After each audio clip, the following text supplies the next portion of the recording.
Pramoda, ನಿಂಗೀಗ 2 choice ಕೊಟ್ಟು ಮನ್ಸು ಬೆಸ್ಟಾ ಅಥವಾ ಬುದ್ಧಿ ಬೆಸ್ಟಾ, ಎರಡರಲ್ಲಿ ಯಾವ್ದು ತುಂಬಾ ಇಂಪಾರ್ಟೆಂಟ್ ಅಂತ ಕೇಳಿದ್ರೆ ಏನ್ ಹೇಳ್ತೀಯಾ? ಮನ್ಸು. ಬುದ್ಧಿ ಬೇಡವಾ? ನೋಡಿ, ಕನ್ಫ್ಯೂಷನ್ ಇದೆ ಅಲ್ವಾ? ಇದೇ ತರ ಕನ್ಫ್ಯೂಷನ್ ಕೂಡ ಗುಂಡಪ್ಪನವ್ರಿಗೂ ಬಂದಿದೆ. ಅದಕ್ಕೆ ಒಂದು ಒಳ್ಳೆ ಅದ್ಭುತವಾದ ಉದಾಹರಣೆ ಮೂಲಕ ಇವತ್ತು ಹೇಳ್ತಾ ಇದ್ರೆ ಅಂತ ನೋಡೋಣ.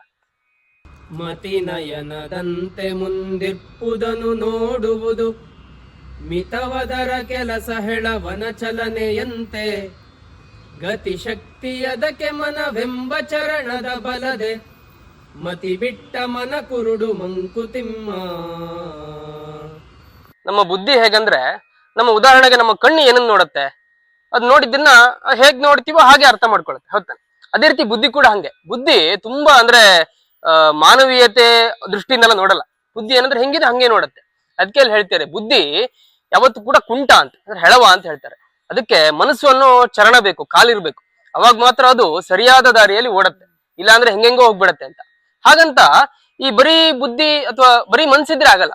ಮನ್ಸು ಬುದ್ಧಿ ಇಲ್ಲ ಅಂದ್ರೆ ಕುರುಡಾಗ್ಬಿಡತ್ತಂತೆ. ಹಾಗಂತ ಬರೀ ಮನ್ಸು ಒಂದಿದ್ರೆ ಸಾಕಾಗಲ್ಲ. ಅದಕ್ಕೆ ಬುದ್ಧಿ ಕೂಡ ಬೇಕಾಗತ್ತೆ. ಎರಡು ಪರಸ್ಪರ ಸಂಬಂಧ ಸರಿಯಾಗಿದ್ರೆ ಮಾತ್ರ ನಮ್ಮ ಜೀವನ ಚೆನ್ನಾಗಿರುತ್ತೆ. ಇಲ್ಲ ಅಂದ್ರೆ ಯಾವತ್ತು ಕೂಡ ಎಡವಟ್ಟೆ ಆಗೋದು ಅಂತ ಹೇಳ್ತಾರೆ. ಎಮೋಷನ್ಸ್, ಲಾಜಿಕ್ ಎರಡೂ ಬೇಕು. ನಮಸ್ಕಾರಗಳು.